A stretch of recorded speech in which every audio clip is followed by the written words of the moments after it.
A big blue beatdown with Alabama. We talked about it a little bit Saturday in our Johnson RV show down from the BJCC, what an opportunity that was for Alabama. And they scored a lot of points, as they tend to do, but this was one of the biggest beatdowns I've ever seen between two really good basketball teams. You know what's amazing, Brown? If I would have told you, we go back to Friday at the end of the show, and I say, look, Alabama is going to score 95 points. They're going to shoot 57%. They're going to out-rebound Kentucky, and they will shoot more free throws than the Cats do in Lexington. Wow. I'd have said they win the game. They lose by 22. Yeah, I would have said they win the game. Yeah, I mean, that's nearly impossible when you think about that. And I know Nate Oats, and I'm sure we'll get to the comments here in a little bit. Oh, I got it queued and ready to go. Cut one when you're ready. How honest is this guy? Well, when your offense can play you cannot say it that well and you lose by 22 points, I mean, that is concerning. I mean, they're giving up 105 points in the last two games. It's going to be hard to skirt the fact that you're not playing defense right now. Yeah, but this quote is one of the best ones of all time from Nate Oats. There may have been some questions about who we are. There are no more questions. Here's Nate Oats. Kentucky was ready to play tonight. We weren't. Cal had his guys ready to go. I didn't. They looked great. We looked awful. Our defensive intensity was not there. I mean, I told our guys after the game, we've had question marks about our defense all year.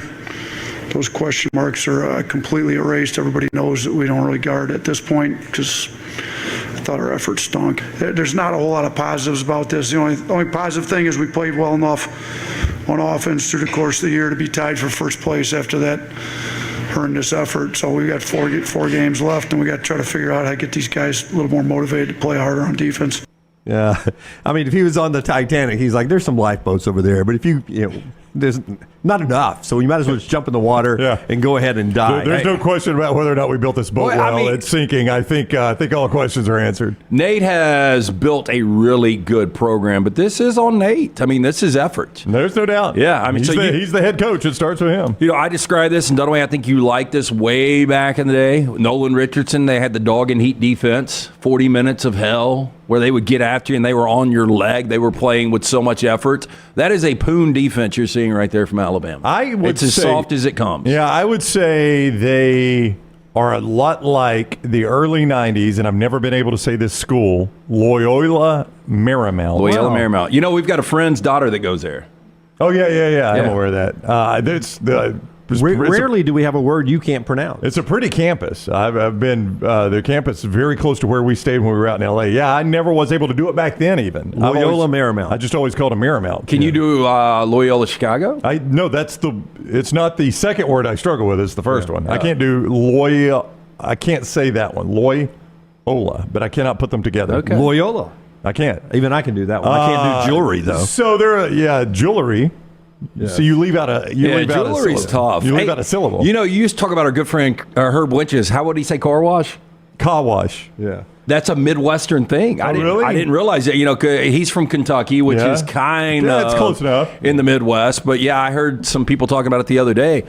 Car wash is Midwestern. Can you do that thing that picks us up if we're injured on the side of the road? With the red light on top? The ambulance. What was the one he couldn't say? He used to say ambulance. He used to say ambulance. Ambulance. Dang it. What's that sauce I put on a steak sometimes? Oh, that's the one. Yeah. Worcestershire. Worcestershire. Yeah, he would add a syllable. But the old Marymount teams didn't even try to play defense, right?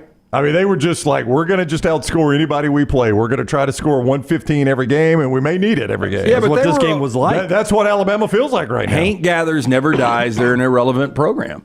I mean, what made them relevant? And look, and it was a pretty good team. It was Bo Kimball. It was Hank Gathers. There was a white dude. Fry was his last name. Jeff Fry.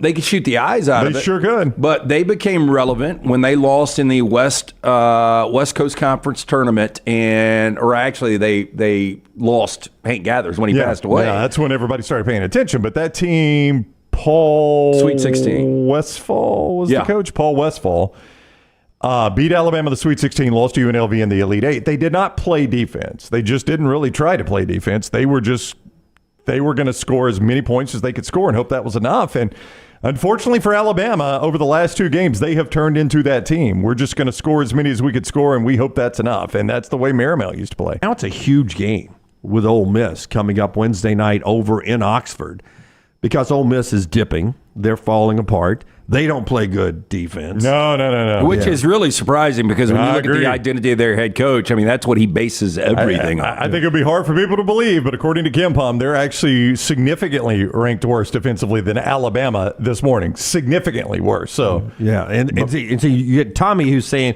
it's tough to beat anybody who shoots 70%, but that's what we're saying, Tommy, right, Brown? Is that that defense sometimes allowed you. I mean, hitting 70% in an open gym, as you guys proved at the Squadron the other day, it's hard to do. It's hard to do. Yeah. But still, you got to make those shots a little bit more contested. Well, I mean, I would like to know, and I don't know the answer to this question. I'll try to find it. How many teams have shot 70% against Houston this year? They probably played some pretty good teams, don't you think?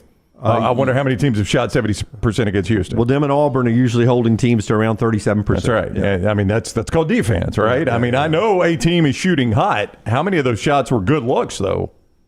I mean, a lot of them, I thought. Oh, yeah. They had some open threes. They had good looks. So, I mean, you can't just say, oh, Kentucky was hot. Kentucky was hot. Kentucky was also getting really good looks. Nate Oats said it. You don't have to argue with us. Nate Oats is the one that said we don't guard anybody.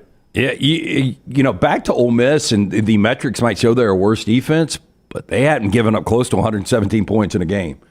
I mean, the most they've given up in a game was 91 to Auburn when Auburn had that incredible second half. Yeah, at home. That was on their home floor. So, I mean, the problem is, like, Ole Miss overall is playing basketball, losing 5 of 6, and it's going to be really difficult for them to get back in the bubble picture, to me, based on their schedule that's left. But that Alabama performance on Saturday, I hadn't seen Ole Miss's defense look that bad. No. Yeah. It's a really good team. In The problem is Auburn's offense not as good as Alabama's offense. So when you put that against, I mean, you say they've only given up 91. Well, they haven't played an offense like Alabama's offense on a consistent basis either. So that number can get a little bit bigger. Yeah.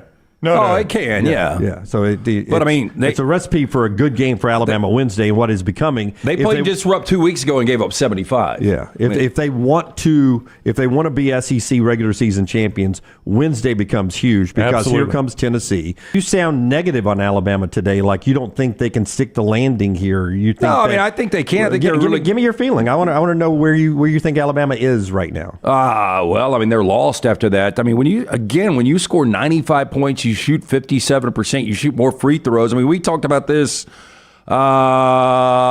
Saturday morning when you were talking about typically it's 8 on 5 when you go to Rupp.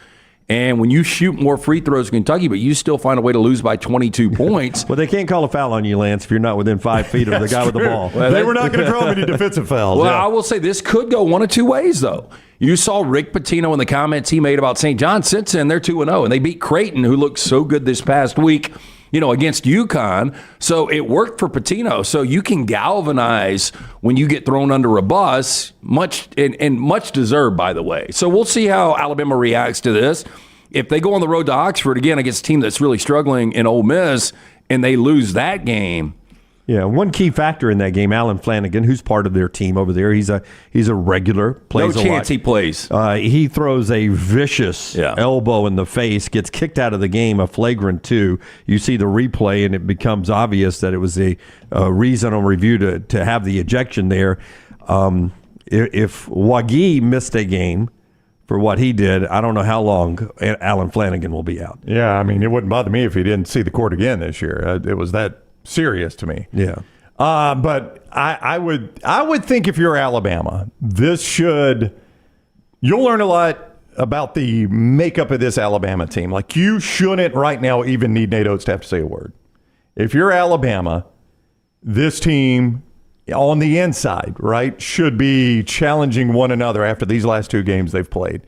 You were very fortunate to get out of the Florida game with a win. Very fortunate. Your defensive effort was subpar in that one. Your defensive effort was beyond subpar against Kentucky. And whoever the leaders are, Mark Sears, whoever the voices in that locker room are, Nate Oats shouldn't have to say a word. This Wednesday should be the best defensive effort you've seen from Alabama in a very, very long time. I mean, you should confuse them with last year's Alabama team, the way they're playing defense on Wednesday. And we've seen most teams react. Calipari called out his defense over a week ago? Before They come out- Auburn. Yeah, and they play their best defensive game against Auburn en route to running them off the court, kind of. Not like they did Alabama, but Alabama had won 13 of 15. So I'm not saying you panic, but I don't know what's the expectation for this team now? Well, I wanted to clear up because you'd come across in the chat room like you were panicking, like you were giving up on this team, and I just wanted to give you a chance to state that you had not. They had won 13 of 15. They are a projected 3 or 4 seed in the NCAA tournament, maybe a 2 seed still. No, but if there's they no go way down the their stretch. defense is going to be like they're not going to consistently be good defensively for 4 or 5 games. No. I think, again, So I don't know what their ceiling is. I think probably Sweet 16 right now. That's about right. I mean, I think they're probably going to be a 3 or 4 seed. And now if the bottom falls out, they're not. But I don't think the bottom's going to fall out. I think they're going to win Wednesday. Yeah, and again, I mean, who knows? I mean, this is one of those crazy years. I mean, we go back to last year when you had Florida Atlantic and you had San Diego State in the Final Four. I mean, anything can happen if Bama gets hot. But the way they play defense on Saturday, that's not a good recipe for success once you get to the tournament. Yeah, and I don't think they're that bad. That Saturday bad defensively. I thought that was a bad day defensively. Just like when they hit a bad shooting day, they're not that bad offensively either. Like, I don't think that's emblematic of what their actual defense is. Well, and they were missing 2 key parts, too. Yeah. I mean, you're missing Reitzel, which affects the way teams guard you, obviously. And, Wagi is a guy that gives you, in conference play, he's probably averaging 3 to 5 minutes off the bench. I mean, that was not going to be the difference in winning or losing the game, having either one of those guys. I've been on my back all week, and not in a good way. I've been out for a while, and so I don't. Reitzel's a concussion. Yep, it's 2 games now. Does his concussion have anything to do with the misfitting bandage over Rylan Griffin's eye? If you want to start piecing things together, it certainly seems that way, Did right? they run into each other in practice or something? I wasn't there. Yeah, we talked about I didn't know this, if it had come out. And I don't know how you feel about this, but I was telling Brown the worst concussion I ever got was in basketball, jumping for loose ball head to head. Yeah. And I'm just shocked you don't see more of that in today's game. So he's two games out with a concussion. We'll see his status when Nate Oats speaks to the media this week before they he's play. Back. Before they play, well, I thought he'd be back on Saturday, but he missed that game as well. And apparently, we only have one size bandage that apparently fits all for Rylan Griffin. I thought he was a 1990s rapper covering up one eye, his eye there with that patch. Yeah, I would think you could get that specifically to fit. Like, you understand, like, if you're a military medical guy. Yeah, that's all you got in the field. Yeah, you've just got them already prepackaged. Yeah, he shows up with an M in blood on his forehead. We gave him the morphine. Yeah, I don't know if this is. It looks about this when I'm watching it, Rockstar. It looks like it's like this. It's like I don't see how his eyelashes are not hitting it. It's more annoying than helpful. Yeah. Well, I mean, I got to think Alabama's printing money over there defensively. I'm sure they are. Alabama's over there printing money. I'm sure they've got the size bandage. I'm sure there's a reason he's wearing a big one. Yeah, I'll go ahead and tell you this though. I didn't understand why Alabama only shot 17 threes. That's not their game. They were trying to run everything inside on Kentucky. They shot 17 threes. Yeah, I mean, Kentucky, shoots 24. Yeah. I mean, that's more in the realm. Alabama 24 to 30, you would think, on the road against Kentucky. Oh, Alabama shoots 40 usually. They shot 17. Yeah, I'm with James. Walters was super overwhelmed at Rupp Arena, it appeared. Sam Walters. Yeah. Super Well, so good overwhelmed. Wednesday night. He was. Different situation. Yeah, just a different situation. I mean, that's one you hope you could flush and move on.